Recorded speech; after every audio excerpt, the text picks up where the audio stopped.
Bem-vindo de volta a mais essa aula.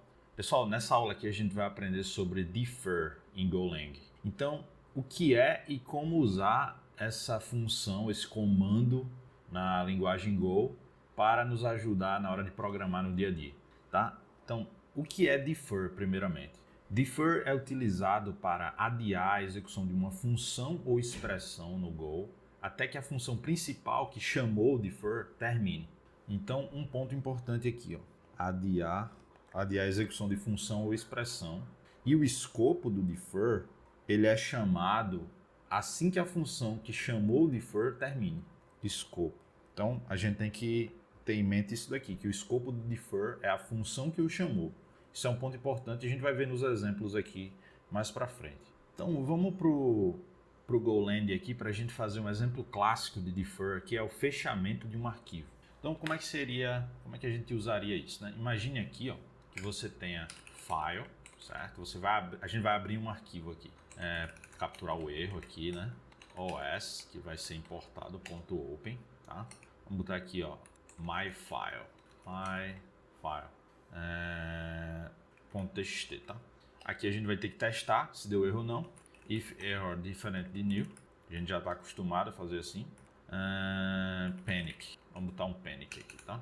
Esse panic vai ser importante em relação ao defer, porque o defer ele sobrevive ao panic. Digamos que mesmo se o seu programa der um panic, ele consegue executar ainda o defer. Isso é um ponto relevante aí pra gente. Defer, então a gente aqui, ó, vai fazer o file.close. Qual é o escopo desse defer aqui? O escopo dele é a função main. Então, assim que a função main terminar, o defer será executado. Vamos executar isso daqui, ó. Go run .panic no such file directory. Claro, não existe o arquivo. Vamos criar aqui o arquivo. myfile.txt hello defer. Salvar ele aqui e vamos limpar o terminal e executar de novo. Então, não deu erro dessa vez, mas também não mostrou nada, só abriu o arquivo e depois fechou. Então esse é um exemplo clássico. Toda vez que você abrir o arquivo ou utilizar algum recurso do sistema operacional que você precisa liberar depois, o defer é um comando que você vai utilizar muito. Agora vamos entender em detalhe como é que funcionou o defer aqui, nesse exemplo tão simples. Mas agora eu vou pegar na sua mão e a gente vai entender junto aqui. Então eu trouxe aqui para a tela o código que a gente fez, tá? Então a gente criou aqui uma função main, então tá aqui o escopo da função main. Então essa aqui termina lá embaixo, tá? E o que é que a gente fez? A primeira coisa que a gente fez foi abrir esse arquivo. Então é um arquivo txt que a gente abriu e ele ficou aberto para ser utilizado pela sua função, certo? E aí a gente testou se a abertura funciona ou não. Caso não tenha funcionado, o panic seria executado aqui. Não foi o caso, foi o caso da primeira vez, mas quando deu certo não foi o caso. E aí a gente deu um defer close. O que é que acontece? Nesse caso aqui, o defer vai garantir para a gente, que após a finalização dessa função main, da função finalmente acabar aqui, chegar nesse ponto e sair da call stack do sistema operacional, quando essa função sair da call stack, essa função file.close será executada para devolver o arquivo, o recurso ao sistema operacional. Então, esse foi o exemplo que a gente fez aqui no detalhe. Bem, eu queria usar uma analogia aqui para deixar mais claro ainda o defer. Imagine que você tem um quarto inteligente que ele utiliza a Alexa, por exemplo, para controlar a luz do quarto. E aí, assim que você entra no quarto, você começa a arrumar o quarto e você fala assim para a Alexa: Alexa, assim que eu sair do quarto, desligue a luz. Nesse momento você deu um defer, você criou uma função de desligar a luz e deu um defer para a Alexa fazer isso assim que você sair do quarto. A analogia seria assim que a função acabar, a função arrumar o quarto, por exemplo, quando a função acabasse, ou seja, simbolizada por você sair do quarto, a Alexa desligaria a luz do quarto. Então, uma analogia aí para clarear um pouco mais a ideia do defer. Tive uma ideia, será que a gente consegue fazer essa analogia aqui de forma simples? Por exemplo, função arrumar quarto, certo? A gente vai ter uma função, não tem nenhum parâmetro aqui. Então a primeira coisa que a gente vai fazer quando entrar no quarto vai ser defer fmt println Alexa desligue as luzes. Algo assim, certo? Foi a analogia que a gente fez. E aí você vai fazer o seguinte, fmtprintln, arrumar a mesa, vou copiar aqui algumas vezes, varrer o quarto, arrumar a estante e tudo isso. Pronto, a gente está com a função arrumar quarto e eu vou chamar ela aqui no main. Vamos executar e ver qual vai ser o resultado aqui. Vamos lá, a função executou, a primeira coisa que aconteceu foi arrumar a mesa, varrer o quarto, arrumar a estante e depois, ó, aqui o erro que teve aqui era que não deveria ser Alexa desligue as luzes, né? Seria só assim, ó. As luzes foram apagadas. E aqui antes a gente faria FMT, só para ficar semanticamente correto, né?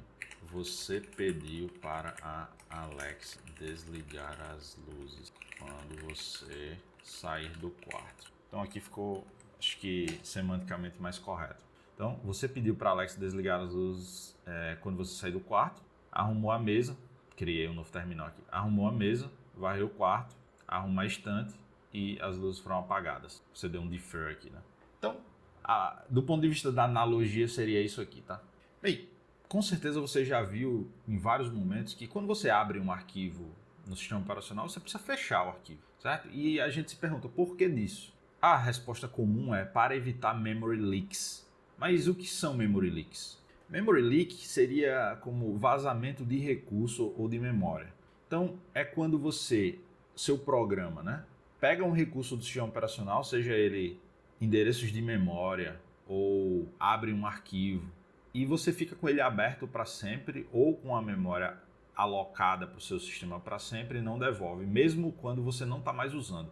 Se o seu sistema faz isso com certa frequência, vai chegar ao ponto que o sistema operacional não vai ter mais recursos disponíveis e você vai entrar num erro de falta de memória. Então, memory leak é isso. Talvez o nome memory leak não seja tão bom. Talvez fosse melhor algo como retenção de memória indevida, por exemplo, algo assim, em vez de memory leak, né? Memory leak dá pelo menos para mim, não traz uma clareza do que é que está acontecendo no termo. Uma outra coisa também é o esgotamento de descritores de arquivos. Um sistema operacional, ele tem, para cada sistema ali que está rodando no sistema operacional, ele tem um número máximo de arquivos simultâneos que aquele programa pode abrir. Então, se você ficar abrindo arquivos e não os fecha, você pode chegar nesse limite que o sistema operacional te dá, e esse limite é configurável, e aí você vai dar problema no seu sistema, né? Vai dar um erro lá de runtime. E a importância de fechar um arquivo também é que você assegura a integridade dos dados, porque enquanto o arquivo está aberto e não foi salvo, ele ainda está numa situação não salva, digamos. Então, quando você fecha o arquivo, você garante a integridade do conteúdo que foi escrito lá e vida que segue. Então, vamos ver um exemplo aqui do empilhamento do defer. Então, imagine aqui que a gente tem uma pilha de pratos e você botou o primeiro prato, está ali embaixo, colocou o segundo prato, colocou o terceiro prato. Então, se você deu o primeiro defer aqui, ó, primeiro defer, ele vai vir aqui para o fundo da pilha. Segundo defer, terceiro defer.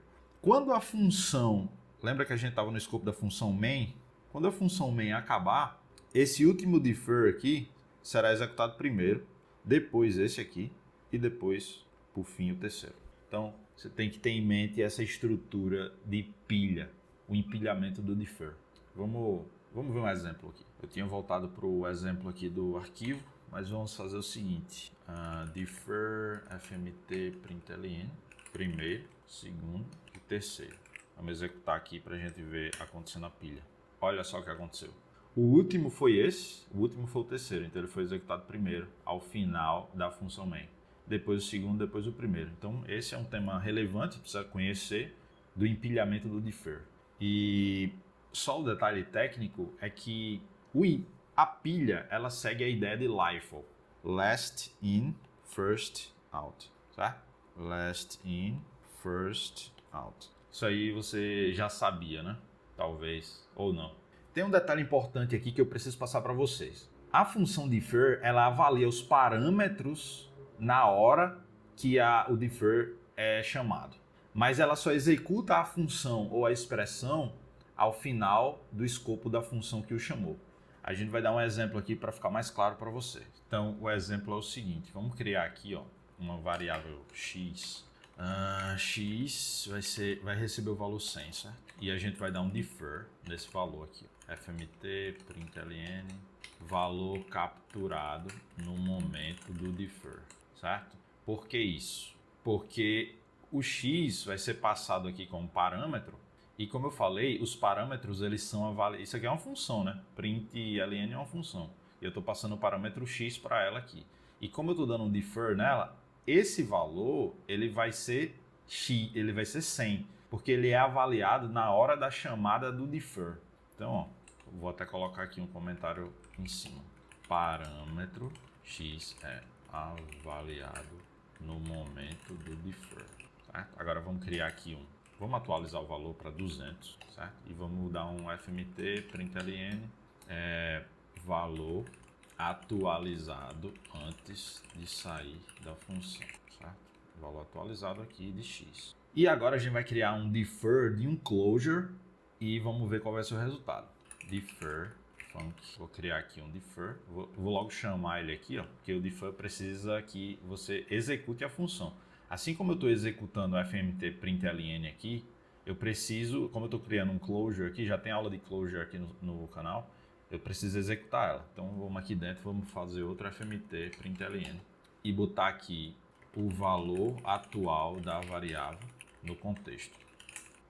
Quem participou aí da aula de closure vai entender o que eu estou fazendo.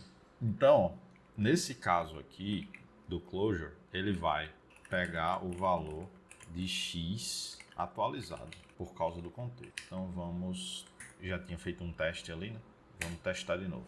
Valor atualizado antes de sair da função. Então, como eu dei o defer aqui no primeiro, ele vai ser executado por último, né?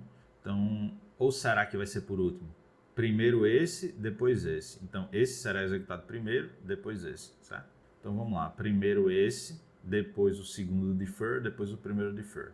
Valor atualizado antes de sair da função, 200. Depois o do closure aqui, ó, valor atual da variável no contexto. E, por último, valor capturado no momento do defer. Então, veja que mesmo o defer tendo sido executado depois dessa linha aqui, ó, porque ele só é executado no final, esse foi o último defer a ser executado, ele ainda pegou o valor 100 aqui. Então isso aí é um detalhe importante para você ter em mente quando você for usar defer. Então saiba que os parâmetros da função a serem executadas com defer são avaliados na hora, né? Porém, se você não passar nenhum parâmetro, ela vai pegar pelo contexto aqui. O contexto era 200. Por isso que o defer do closure, que não recebeu parâmetro nenhum, ele pegou o x atualizado e não esse x aqui inicial. Bem, um conceito legal que a gente pode ver aqui é que o defer ele sobrevive a um panic do Golang.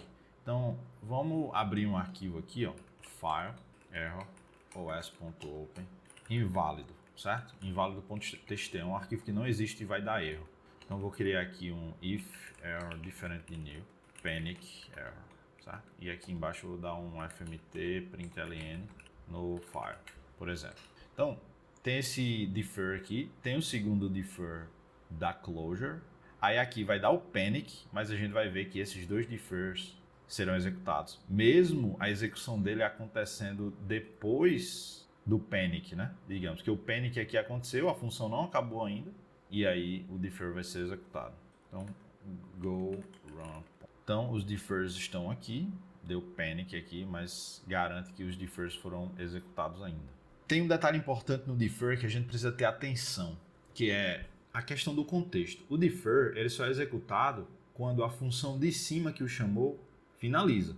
Mas se essa função de cima demorar muito para finalizar, isso pode dar problema. Por exemplo, digamos que você está vendo aí na tela, digamos que você cria uma função, que é uma função que cria arquivos, certo?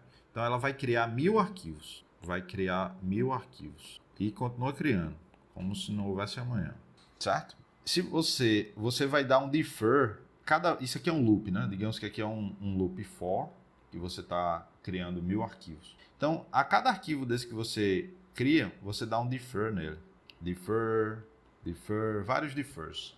Ou seja, vai ter 1000 defers aqui dentro. 1000 defers, 1000 vezes, certo? Só que essa função pode demorar muito. E aí, você deixou vários defers esperando ali, o que pode gerar um memory leak. Nesse caso, qual seria o ideal? Que na hora de criar cada arquivo desse, você criasse uma função para fazer o defer dentro dessa função e não na função externa, que é mais demorada. Nesse caso, você teria uma gestão de recursos melhor e evitaria memory leaks. Vamos ver na IDE esse exemplo. Então vamos apagar essa parte aqui, ó, e vamos criar o seguinte. Vamos criar um for aqui, ó, i igual 0. Começar com 0 ele, certo? I menor que 100, por exemplo, i mais mais. Então vamos criar um for aqui de 100 rotações, 100 ciclos, e vamos pegar o arquivo file igual a os.create fmt sprint e vamos botar o seguinte, file underline d, e vamos colocar o índice txt, e vamos colocar o índice que a gente capturou aqui em cima, tá? Então vai ser o nome do arquivo e o índicezinho do for. Nesse caso, if error diferente de new, a gente vai dar um fmt erro ao criar o arquivo. E vamos colocar aqui o erro, certo? E dar um continue. Ele vai simplesmente ignorar. E vamos lá, defer file.close. Então veja que o defer está no contexto da... peraí que eu botei func aqui, né? For. Veja que o defer está no contexto da função main, tá? Então ele vai rodar esse for inteiro antes de começar a executar os defer. Então vamos lá, fmt fprint ln, vamos botar aqui, ó, file, dados do arquivo, e vamos colocar também o índice, certo? Tirar aqui e vamos executar. Então, ó, criou 100 arquivos aqui, ó, do 0 ao 99, certo? E colocou aqui o nome do arquivo em cada um deles, tá? Vou deletar os arquivos agora. Qual o problema disso aqui? Esse defer aqui só foi executado ao final da função main. Então, primeiro ele criou os arquivos todos para depois ele fechar depois do for. Então, o que é que a gente pode fazer aqui para melhorar isso daqui, melhorar a gestão de recursos nesse caso? Para resolver isso daqui, foi o exemplo que eu dei. A gente vai criar uma função, uma closure, e vai colocar o defer dentro da closure e não na função principal, que está o for. Como seria isso? Então, a gente vai pegar tudo isso aqui, ó. Vai recortar, vai criar um closure aqui, func. Criamos um closure, função anônima, certo? E a gente vai chamar essa função anônima. E aqui a gente vai colar o que a gente colocou lá, certo? E aqui a gente vai ter que dar um return, porque não está dentro do for diretamente. Return, certo? Antes era continue porque estava dentro da estrutura do escopo do for. Agora, como a gente criou um closure e colocou o código dentro do closure, essa palavra reservada continue não existe nesse contexto do closure. Então, vamos executar aqui ela. Vai acontecer a mesma coisa, porém, esse defer aqui, ele foi executado a cada vez que saiu do closure e não ao final da função main. Então, isso aqui é um detalhe importantíssimo para você gerenciar melhor seus recursos e não dar memory leak, ou seja, retenção de memória, né? Como a gente conversou antes. Se você quiser aprender mais sobre Golang, eu vou deixar um vídeo aqui do lado. Curte, compartilha aí esse vídeo se te ajudou e obrigado pela audiência, pessoal. Obrigado. Valeu, até a próxima.